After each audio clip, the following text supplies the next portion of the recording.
Louis, you've done serious time yourself and also investigated prisons both here and abroad, a lot of them. In your opinion, what are the worst places in this country to do time? The U.S. penitentiaries and state penitentiaries as well are the far worst places because the violence is out of control, and there's really not much they could do about it when something breaks out. First of all, people are serving life, a lot of people. And when they're serving life in prison, they don't have anything to lose. You can't take another life from the person. You can't take 4 lives from the person. Sometimes they're serving 4 or 5 life sentences. They only have 1 life to give. So the law has lost its force over them. So there's absolutely nothing anyone can do. Then the prison guards who are working these shifts, they go home to a wife and kids or husband and kids. They really don't want to lose their life and get a piece of rusted steel uh, pushed through their heart because they tried to break up a fight between 2 lifers. So what's going to happen? They're going to leave the scene as fast as possible when 2 machetes come out. So pretty much there's nothing to stop the violence once it breaks out. And the criminals have a law of their own and an organizational structure of their own that they try to keep things in order as much as possible. But when that breaks out, it's over. And it happens in the penitentiaries. Now, the penitentiaries are maximum security prisons where most of the lifers are put. And that's the reason for that. If you go to a low or a medium security prison, you usually don't have the threat of your life hanging over your head. You may get cut. You may get, someone might take a razor and cut your cheek. Someone might cut your neck, but they're not going for the jugular. No one wants to catch a body in a medium or low security because usually they're going home themselves and they don't feel like staying. So in the pen though, where people aren't leaving, that's where lives are lost. My very first day, I think I've said it before, but my very first day in Lewisburg Penitentiary, I was there for a double homicide. And that was nothing for them. When you come down from the penitentiary, when my maximum security level was adjusted and I was finally, I had enough time in the max, good time, no disciplinaries, where I was dropped to a medium security. When I landed in a medium security jail, the administration probably does this with everyone. I don't believe I was an isolated case. They sat me down and said, look, you just came from the pen. We know what happens there. This place isn't about that. Don't jump too fast. Your life isn't in danger, so you don't have to take anybody else's. And it was good advice. Not long after that, I was online, the chow line, and a couple of guys cut me online. And in the pen, you just can't allow that because if they cut you today, they'll cut you tomorrow online, and then they'll end up cutting your face or maybe cutting your heart out. Everything's it's a Darwinian world. Everything is strength and weakness in the pen. So you can't allow it. So my mind is rushing. How am I going to deal with this? I'm thinking about what weapon I could grab in the chow hall, take care of it on the spot. And then I realized I'm not in the pen anymore. I realized the advice that guy gave me was sound advice. And it was it's like almost like a high school. People were calling each other names. I never heard that in the pen. People don't advertise their thoughts in the pen. There's no name calling. Knife comes out, knife goes in the flesh, guy runs away or walks away. That's how it works in the pen. In the medium security, when I saw people hurling names at each other, I thought it was like almost like, what am I in high school? This is great. There's no more threat to my life. This is a joke. So I let the guys cut the line, and who cares if I got, my chow later. I pretended I didn't even know they cut. Obviously if they would have did it again, I would have had to put my foot down, but I could let something pass. I didn't feel like going back to the pen.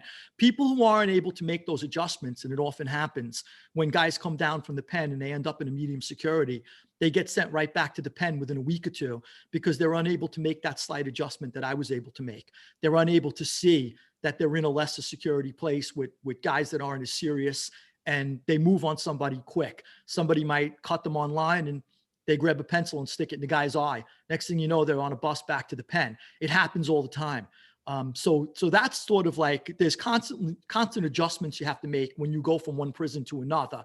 And people who aren't able to make, even people who aren't able to make threat assessments in prison, you have to constantly be on the lookout and constantly making threat assessments. Is this guy a threat to me? Do I need to do something or not? Somebody who perceives everybody as a threat is constantly attacking people, as for preemptive strikes, constantly finding himself in the hole, constantly being sent to maximum security places. Whereas people who get attacked a lot, underestimating everyone around them. So I think there's a balance where you have to pretty much understand who's a threat and who's not. When do I have to act? When do I not have to act? When is my fist enough? When do I have to grab a knife? When should I fold my cards right now and maybe grab this guy later? I did that once when I was called out over a telephone call in a state prison. Guy, I wanted the phone next. Somebody thought he was a big guy. He was a lot taller than me, and he shouted down at me about me not using the phone. And if it was up to him, I would never use the phone. And he was grandstanding, what we call it, grandstanding, because he made a scene. And there were people on the tier block watching. The officer on the tier block looked out of his hole because I saw him watching us. So what can I do? So I waited a couple of minutes and I kept an eye on him. When he went to the bathroom, I cornered him in the bathroom. I had a shank with me, and I read him the riot act. And I told him, ever, I was close to home, so I really didn't want to stay there. And that's the reason why I let it go until I caught him in the bathroom. I was trying to get away with it. But I told him if he ever did anything like that to me again, he'd never leave a bathroom again. I'd catch him next time he went. And I said other things to him, probably wouldn't be fit for this video. Anyway, P.S. God was on my side because somebody was getting out of the shower and overheard the whole conversation and told the whole tier block. So my face was saved with everybody, whereas I didn't have to pay the penalty for, facing them on the tier block. So it worked out to my advantage, where this guy heard the story, told everybody that I faced down this guy who was a bully, and the bully clammed up, never even looked at me again. I pretty much owned the phone after that. So it was kind of like, that was it. Now you've investigated a lot of prisons abroad. Mm-hmm. In your estimation, what is the worst place to be arrested abroad and do serious time? Out of all the prisons that I lived in while I was abroad, and I locked in with some of the worst inmates across the world, of all the prisons that I was in, I would consider Izalco, which was in the jungles of El Salvador, the worst of the worst. And well, there's a flip side to that. I should explain it. I liked the inmates. I got along with the inmates. They had a law, and I understood their law. And if I abided by their laws, I would never have a problem. However, if you break their law, you're dead. And that was pretty much set in stone. But that's a universal rule across the planet. But Izalco, everybody that was housed in Izalco was a confirmed murderer. So it wasn't like there was different classes of inmates. Maybe this guy didn't kill anybody. And right before I landed in the prison, there was a homicide. They hacked to death some guy who they suspected of being a snitch. Also, another prison, actually, before I rest on Izalco as the worst, the Philippines had a prison that was 20,000 people, the population of inmates. And when I walked into the prison, I was met by this sort of police guard escort, and they had billy clubs. And I assumed that they worked for the prison, that they were civilians that went home every night. And I learned shortly thereafter that they were inmates who were policing other inmates, because the prison was a world of its own. And there weren't enough hacks or screws to sort of pretty much to rule over the prison. So they formed their own groups to rule over themselves, which was interesting. And over there, I was with the now deceased leader of the Commandos gang, J.B. Sebastian, who I got along with well. I knew he would be killed in prison. As I understand it, they said he died of coronavirus, but I understand that he was killed. And that particular guy told me, I asked him if there were any weapons in the prison, and it was a bustling little world of its own. You can only imagine what 20,000 inmates is like. And I asked him, are there weapons in here besides knives and stuff, like firearms?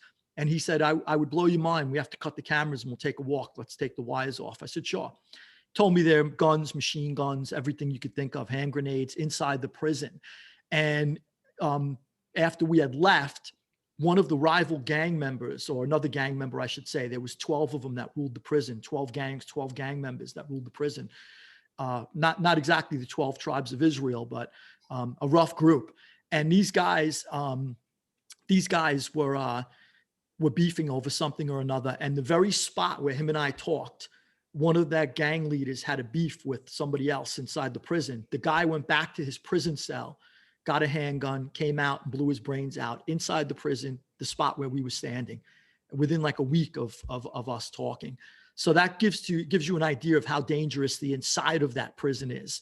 Duterte, the dictator of the Philippines, had cleaned up that place to some degree and used my documentary as the basis for gaining power. I was invited to watch the documentary with his House of Parliament, and I refused. I declined. I don't agree with Duterte's harsh measures against people who are suspected of crimes. I believe in the rule of law and habeas corpus.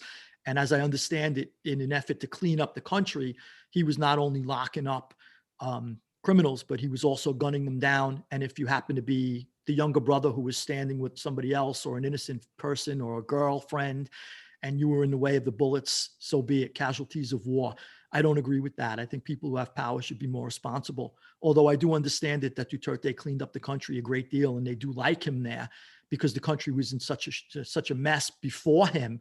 So my hope is that eventually they settle on something in that country, a leader that sort of meets things halfway, that keeps law and order, but doesn't kill innocent people. Maybe the next leader after Duterte. Thanks, Lou. You got it, Howard.